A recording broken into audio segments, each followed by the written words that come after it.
Hello, my name is Kyle Schweitzer and I will be doing my ME 304 video presentation.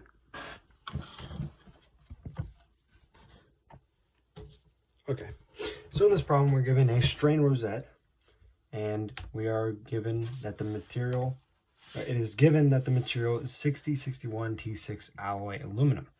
Now it also gives us that the values of each of the gauges that were in the strain rosette and what they read.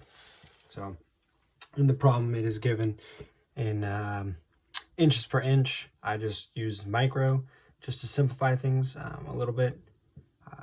You would just have a 10 to the negative 6 on the end of these. So first step in getting your principal stresses, which is what we're asked to solve, is to use your strain rosette equations. Now after that, you could either go two different ways. You could use Hooke's law first to get your state of stresses, and then use Moore's circle to derive your principal stresses, or you could use your Moore's circle after you get your states of strain to get your principal strains, and then use the Hooke's law to get your principal stresses. I'm going to choose the left side, so I'm going to use the Hooke's law first, and then I will use the Moore's circle to get my principal stresses. So first step, you want to look at which gauge is on the axes, because our beautiful professor loves to simplify things for us a little bit and gives us a little bit of a freebie. So I'm going to start out with the gauge of 2 and the angle, which is here. That is the only thing that changes with the measured amount. It will be 0. The angle will be 0. So sine goes away. Sine right here goes away, cancels it all. So cos would be 1. So E of 2, which is this guy right here, E of 2 would equal E of x.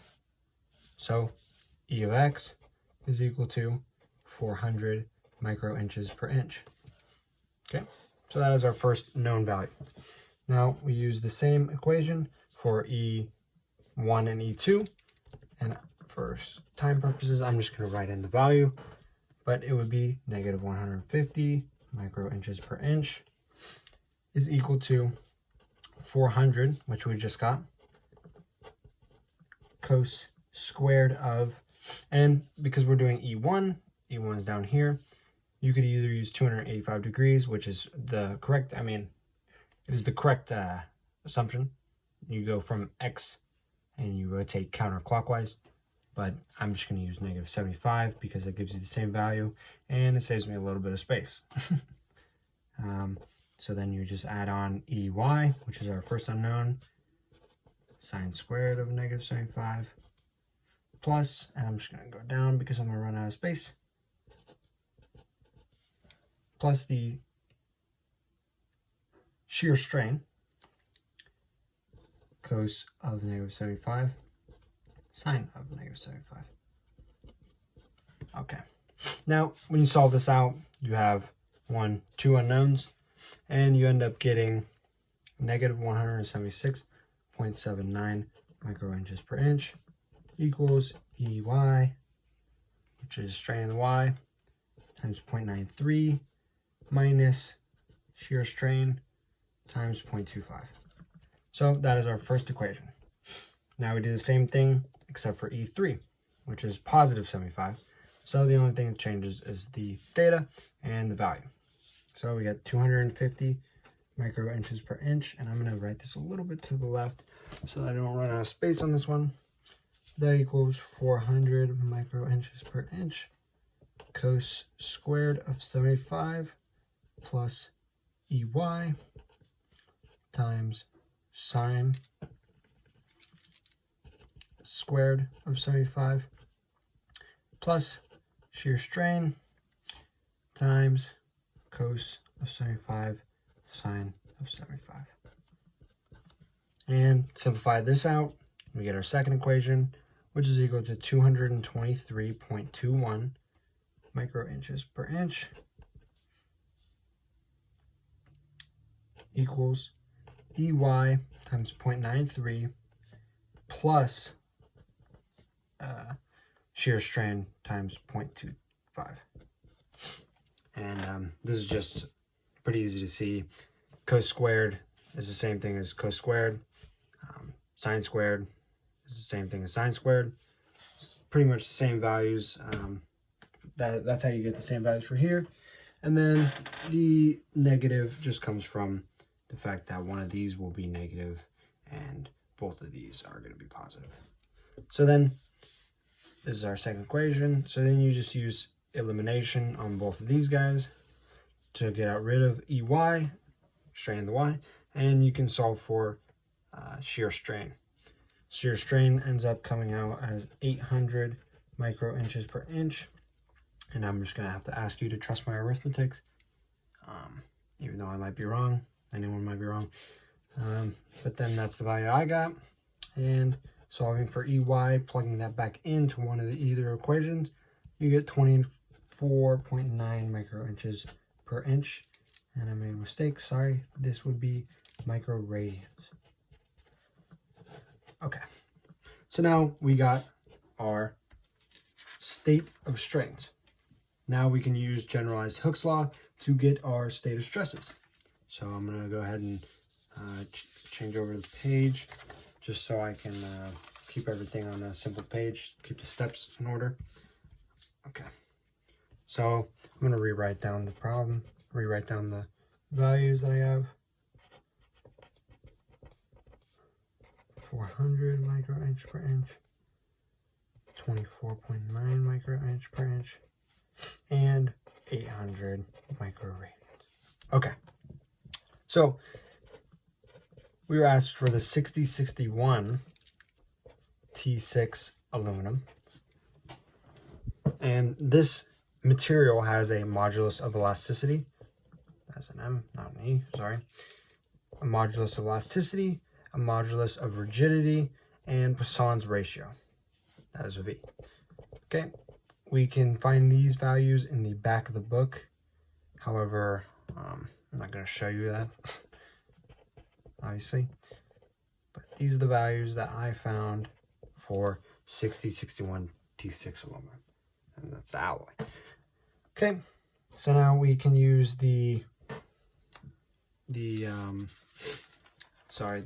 equations to solve for our state of stresses. Using the Hooke's law. So the Hooke's law would be modulus of elasticity over 1 minus Poisson's ratio squared times the strain in the X, and this is for X, plus the modulus of, or the Poisson's ratio times the strain in the Y. And this is the same thing for Y, you just change out the Y and X. Anyways, plug in our values. This ends up being, actually, I'll just write it down.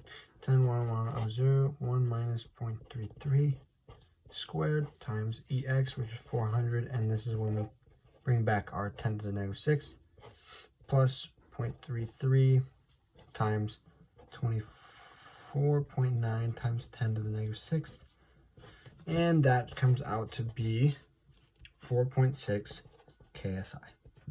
And then same thing for Y.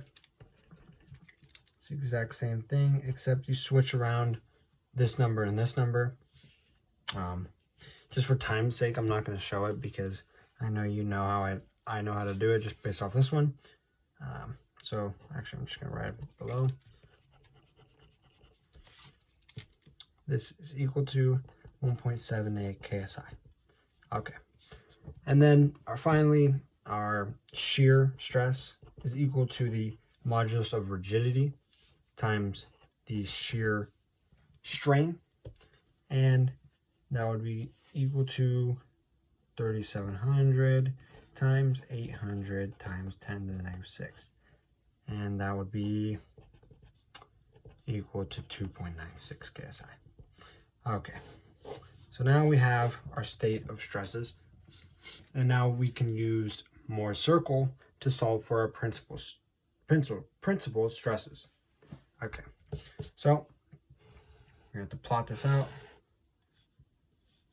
This would be stress, this is strain, So our first step would be to take the positive x value of the stress and take the negative value of the strain.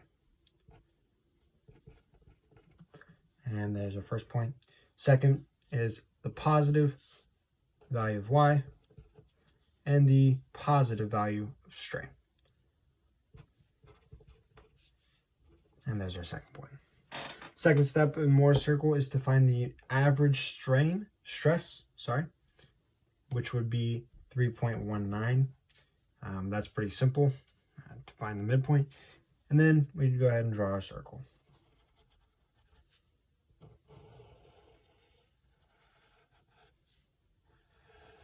Or oval, or whatever that shape is.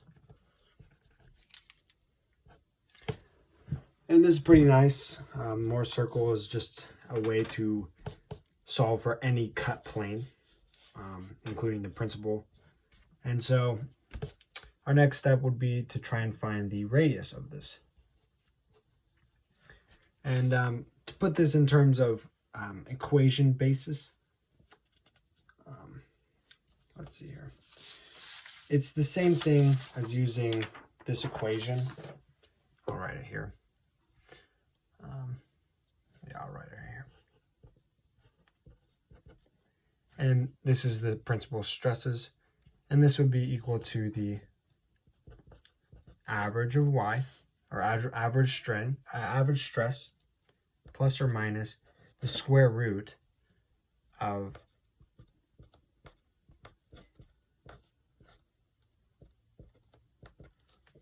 this value. I'm going to go into this next page, but it'll probably go away.